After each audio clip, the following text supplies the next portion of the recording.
8월 2일 월요일입니다. 오늘도 주님 안에서 평안하시고 건강하시기 바랍니다. 오늘 말씀은 이사야 54장 1절에서 17절입니다.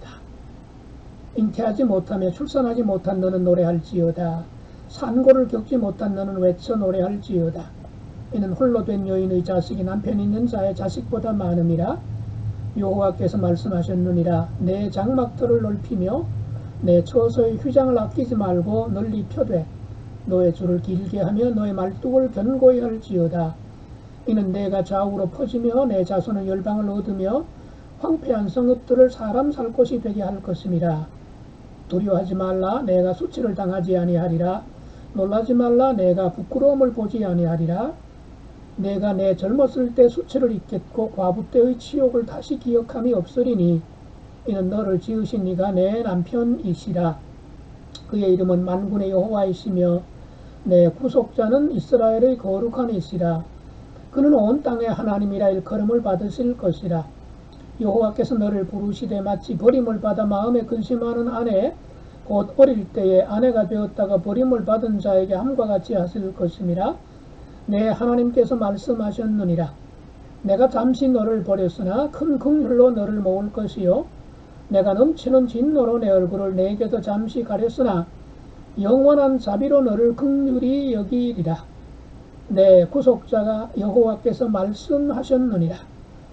이는 내게 노아의 홍수와 같도다. 내가 다시는 노아의 홍수로 땅 위에 범람하지 못하게 하리라 맹세한 것 같이 내가 내게 노하지 아니하며 너를 책망하지 아니하기로 맹세하였노니 산들이 떠나며 언덕들은 옮겨질지라도 나의 자비는 내게서 떠나지 아니하며 나의 화평의 언약은 흔들리지 아니하리라. 너를 긍휼히 여기시는 여호와께서 말씀하셨느니라. 너 곤고하며 광풍에 요동하여 안위를 받지 못한 자여, 보라 내가 화려한 채색으로 내 돌 사이에 도하며 청옥으로 내 기초를 쌓으며 홍보석으로 내 성벽을 지으며 석류석으로 내 성문을 만들고 내 지경을 다 보석으로 꾸밀 것이며 내 모든 자녀는 여호와의 교훈을 받을 것이니 내 자녀에게는 큰 평안이 있을 것이며 너는 공의로 설 것이며 학대가 내게서 멀어질 것인즉 내가 두려워하지 아니할 것이며 공포도 내게 가까이 하지 못할 것이라. 보라 그들이 분쟁을 일으킬지라도 나로 말미암지 아니한 것이니 누구든지 너와 분쟁을 일으키는 자는 너로 말미암아 패망하리라. 보라 숯불을 불어서 자기가 쓸만한 연장을 제조하는 장인도 내가 창조했고 파괴하며 진멸하는 자도 내가 창조하였은즉 너를 치려고 제조된 모든 연장이 쓸모가 없을 것이라. 일어나 너를 대적하여 송사하는 모든 혀는 내게 정죄를 당하리니 이는 여호와의 종들의 기업이요 이는 그들이 내게서 얻은 공의니라. 여호와의 말씀이니라. 이스라엘 백성들이 바벨론의 포로로 끌려가서 생활한 지 이제 거의 70년이 다 되어가고 있을 때입니다. 하나님이 약속대로 포로된 백성을 이제 고국으로 돌려보내 주실 때가 이제 꽉 차가고 있는 거죠. 그래서 오늘 본문은 하나님께서 하나님 백성들에게 가지고 계셨던 마음을 새롭게 하시는 내용으로 가득 차 있습니다. 그래서 지금까지는 내가 너희들을 이렇게 대해왔지만 이제부터는 이렇게 새롭게 대해 줄 것이다. 이런 관점에서 오늘 말씀을 우리가 보면 좋을 것 같습니다. 자, 그래서 1절부터 3절까지는 지금까지는 내리막길이었다. 숫자가 줄어들었다. 이스라엘 민족의 숫자가 점점점 줄어들었었는데 그래서 잉태도 못하고 출산도 하지 못했었는데 이제는 점점 더 숫자가 늘어날 것이다. 번성하게 될 것이다. 그러니 어떻게 해야 될까요? 이른바 집을 넓힐 때가 되었다라고 말씀하시는 겁니다. 자, 1절 잉태하지 못하며 출산하지 못한 너는 노래할지어다. 산고를 겪지 못한 너는 외쳐 노래할지어다. 이는 홀로 된 여인의 자식이 남편 있는 자의 자식보다 많음이라. 여호와께서 말씀하셨느니라. 내 장막터를 넓히며 내 처소의 휘장을 아끼지 말고 널리 펴되 너의 줄을 길게 하며 너의 말뚝을 견고히 할지어다. 여기 줄이란 말은, 또 말뚝이라는 말은 유목민들이 이동하면서 어느 집에서 삽니까? 천막에서 살지 않습니까? 천막의 말뚝, 또 천막을 말뚝에 붙잡아 매는 줄, 이거 견고히 하고 그것을 점점 더 넓혀라. 왜요?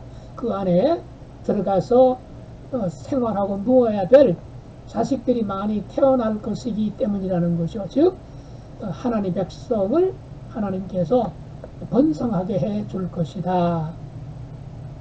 그래서 지금까지는 황폐한 성읍이었지만 앞으로는 수많은 사람들이 거기에서 함께 살게 될 것이다. 민족의 부흥을 하나님께서 지금 약속하고 계시는 겁니다. 자, 그 다음에 4절 이하 10절까지는요, 하나님이 새로운 약속을 하셔요. 하나님과 이스라엘 백성들이 여러 번 언약을 맺었죠. 물론 아브라함과도 언약을 맺었고, 또 노아와도 언약을 맺었고, 특별히 대표적인 것이 시내산 언약 아닙니까? 출애굽한 이스라엘 백성들이 광야에서 있을 때에 하나님이 모세를 시내산으로 올라오라고 부르신 다음에 십계명을 중심으로 해서 율법을 주시지 않았습니까? 너희가 이 율법을 잘 지키면 너희는 내 백성이 되고 나는 너희 하나님이 될 거다 라고 했더니 우리가 잘 준행하겠습니다. 아멘 하면서 이제 하나님과 백성들 사이에 정식 언약이 체결되지 않았습니까? 자, 그런 다음에 저기 이제 광야 40년 끝내고 모압 평지에서 마지막으로 이제 모세를 통해서 신명기서가 이제 낭독이 되죠. 그것을 이제 신명기 언약이라고 그래요. 또는 모압 평지 언약이라는 말로도 합니다. 요단 동편이 모압 땅이었으니까요. 자, 그런 다음에 역시 지키겠습니다 약속을 하죠. 그게 이제 신명기서에 쫙 기록이 되어 있습니다. 그리고 나서 모세는 이제 하나님의 부름을 받게 되고 뒤이어서 여호수아가 새로운 지도자가 되어서 이스라엘 백성들을 이제 인도해서 요단강을 건너서 가나안 땅을 이제 하나하나 이제 차지하게 되지 않습니까? 그리고 이제 여호수아서 마지막 장 24장에 가면 여호수아가 출애굽한 백성들을 그리심산과 에발산, 오늘날 이제 그 세겜이라고 하는 곳이죠. 거기에는 요셉의 무덤으로 전해져 있는 곳이 있죠. 그것 때문에 또 이제 이스라엘 사람들하고 아랍권하고 굉장히 아주 민감하게 대치하고 있는 현장이기도 한데요. 어쨌든 그 세겜에 있는 높은 두 산이 있는데 하나는 에발산이고 다른 하나는 이제 그리심산 아닙니까? 거기서 에발산에서 저주를 선언하고 그리심산에서 축복을 선언하지 않습니까? 자, 그런 다음에 너희들이 이 말씀을 지키지 않으면 이런 벌을 하나님이 내릴 것이다. 에발산에서 선포되었고요. 너희들이 말씀을 잘 듣고 지키면 하나님이 이런 복을 주실 것이다. 이게 그리심산에서 선포가 됐던 거죠. 그런 다음에 여호수아서 마지막에 여호수아가 다시 한번 언약을 맺습니다. 나와 우리 집은 여호와를 택할 것인데 너희들은 누구를 택할 거냐 하면서 그 제안을 하자 백성들이 우리도 하나님을 택할 것입니다 라고 이렇게 이제 다짐하는 그런 장면이 나옵니다. 그러니까 그 뒤로도 계속 이어지는데 바로 하나님과 이스라엘 백성들 사이에 언약이 이어지는 거죠. 그런데 그 언약은 전부가 쌍방 언약입니다. 하나님이 언약을 제시하면 이스라엘 백성들이 그걸 듣고 예, 우리가 지키겠습니다. 그래, 알았어. 이러면서 맺어진 언약이 지금까지의 언약이었어요. 그런데 오늘 이사야 54장에 나와 있는 언약을 보면 쌍방 언약이 아니라 일방적인 언약입니다. 포로도로 잡혀가 있는 백성들이 뭘 하겠습니다 라고 약속을 하지 않은 상태에서 하나님이 그냥 일방적으로 내가 너희들을 어떻게 할 거야 라고 일방적으로 그냥 선포해 버리셔요. 이건 정말 놀라운 장면입니다. 그게 어디에 있느냐 하면요. 9절. 이는 내게 노아의 홍수와 같도다. 내가 다시는 노아의 홍수로 땅 위에 범람하지 못하게 하리라 맹세한 것 같이 내가 내게 노하지 아니하면 너를 책망하지 아니하기로 맹세하였다 라고 말씀하십니다. 자, 노아 홍수 후에 하나님께서 노아에게 말씀하신 것이 있죠. 창세기에 나오지 않습니까? 내가 다시는 물로 세상을 심판하지 않을 거야 라고 하나님이 약속해 주셨던 겁니다. 그리고 그 약속을 하나님은 지켜 오셨습니다. 하나님이 한번 말씀하신 거 지키시는 신실하신 하나님이라는 증거 아니겠습니까? 내가 그렇게 했던 말, 약속했던 말 지금까지 지켜왔었는데 내가 다시 한번 너희들에게 약속한다. 앞으로 내가 너희들을 절대로 버리지 않을 거야. 그러면서 그 앞부분에 보면 놀라운 말씀들이 쫙 나열되어 있어요. 그거 한번 보겠습니다. 4절 보실까요? 두려워하지 말라. 내가 수치를 당하지 아니하리라. 지금까지 나라 망했지요. 끌려왔지요. 종살이 했지요. 얼마나 수치를 많이 당했겠습니까? 그런데 두려워하지 말래요. 앞으로는 수치 안 당할 거야. 내가 책임진다는 그런 메시지가 숨겨져 있는 거죠. 놀라지 말라. 내가 부끄러움을 보지 아니하리라. 내가 내 젊었을 때의 수치를 잊겠고 과부 때의 치욕을 다시 기억함이 없으리니. 이제 부끄러운 역사 이거 너희들 이제는 잊어버리게 될 거야. 새로운 역사를 내가 펼쳐 갈 거야 라고 말씀을 하고 계십니다. 왜 그러냐? 5절. 이는 너를 지으신 이가 내 남편이시라. 하나님이 포로된 백성들의 남편이라고 하나님 입으로 말씀하시는 거예요. 놀랍지 않으십니까? 순종하고 충성하고 정말 우리식으로 하면 성령 충만하고 봉사 많이 하고 정말로 모범적으로 사는 백성들이라면 모르는데 그거 아니지 않습니까? 말 안 들었어요. 속 썩혔어요. 우상 숭배했어요. 잘 회개할 줄도 몰라요. 정말로 못난 백성들인데 하나님은 내가 너를 지었지만 나는 너의 남편이야 라고 말씀하시는 거예요. 그야말로 너희들과 나는 한 몸이라 이렇게 말씀하시는 거 아니겠습니까? 이는 너를 지으신 이가 내 남편이시라. 그의 이름은 만군의 여호와시며 내 구속자는 이스라엘의 거룩한 이시라. 그는 온 땅의 하나님이라 일컬음을 받으실 것이라. 그러면서 6절에 보면 하나님께서 이스라엘 백성들을 부부로 같이 지내다가 아내를 내버린 것으로 표현하셔요. 왜냐하면 부부는 남편은 아내에 대한 도의를 지켜야 되고 아내는 남편에 대한 도의를 지켜야 되는 것 맞지 않습니까? 그런데 아내 된 도리를 하나님 백성들이 못 지켰잖아요. 하나님만 섬기고 하나님만 주님이라고 불러야 되는데 가나안 땅의 우상들을 보고도 주님이라고 부르고 거기에 제사하고 거기에 빌고 그런 짓 많이 하지 않았습니까? 그러니까 남편이신 하나님께서 아내 되는 이스라엘 백성들을 그냥 계속해서 두고 보실 수 없었다는 것이죠. 그래서 쫓아버렸다는 말씀을 하셔요. 자, 그게 6절에 나와 있네요. 여호와께서 너를 부르시되 마치 버림을 받아 마음에 근심하는 아내 곧 어릴 때 아내가 되었다가 버림을 받은 자에게 함과 같이 하실 것입니다. 쫓아냈어요.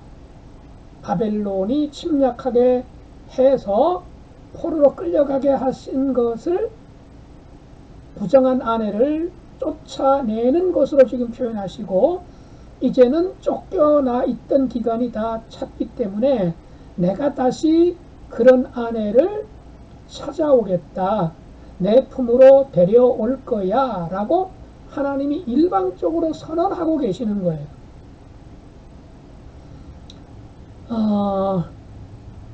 7절 내가 잠시 너를 버렸으나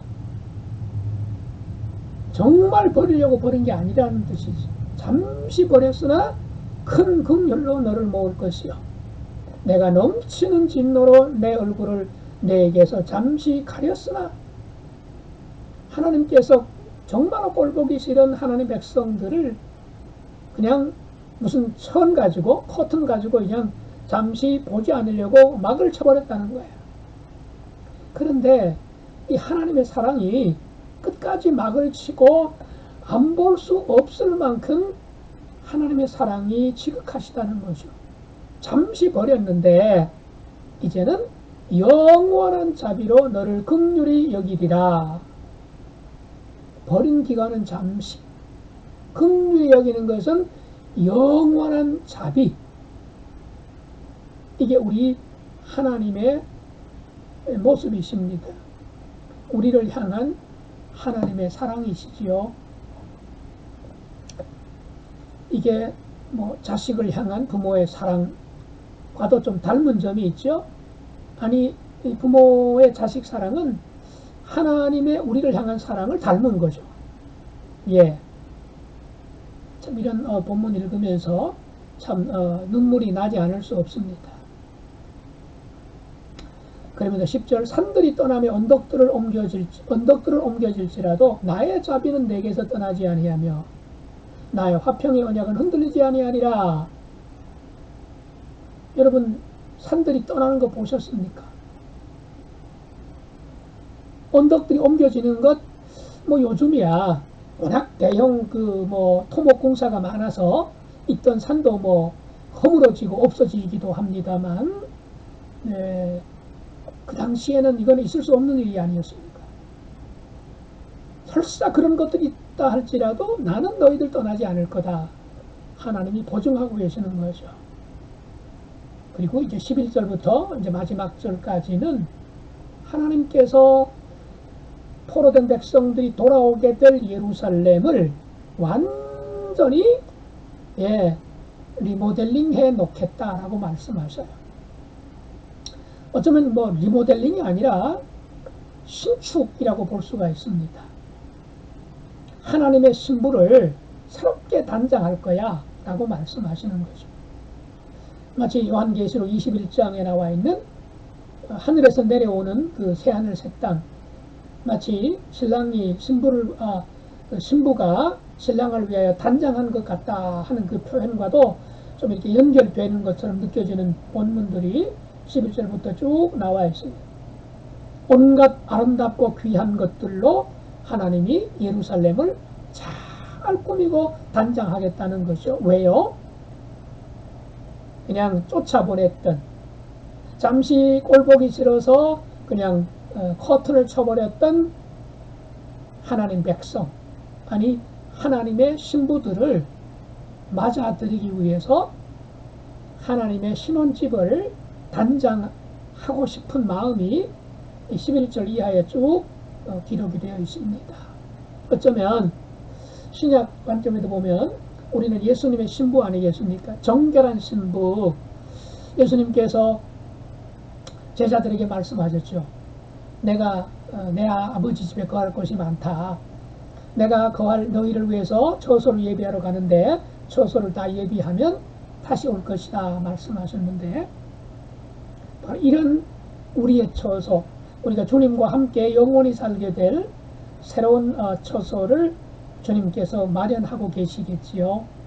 이미 이 구약 이사야서 54장에 어떻게 보면 좀 막백이라고 그럴까요? 어떤 예표라고 할까요? 예고편이 기록이 되어 있습니다.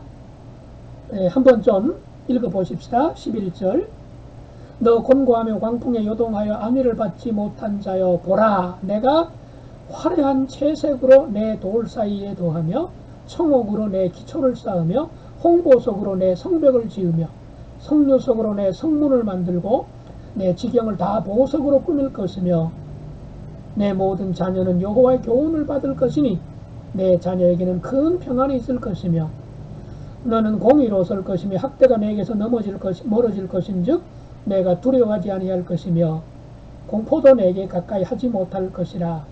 보라, 그들이 분쟁을 일으킬지라도 나로 말미암지 아니한 것이니 누구든지 너와 분쟁을 일으키는 자는 너로 말미암아 패망하리라. 그 뒤에도 하나님의 놀라운 약속의 말씀이 있습니다. 하나님은 우리가 하나님의 거룩한 신부가 되어서 우리가 예수님의 거룩한 신부가 되어서 주님과 함께 한 몸이 되어서 우리가 주님 안에 주님이 우리 안에 들어오셔서 살기를 그렇게 기뻐하시는 우리 주님이신 것을 믿습니다. 네, 이런 우리 주님 사랑하며 섬기며 함께 동행하는 거룩한 우리 모든 성도들 되시기를 축복합니다. 기도하겠습니다. 하나님 우리 아버지 감사합니다.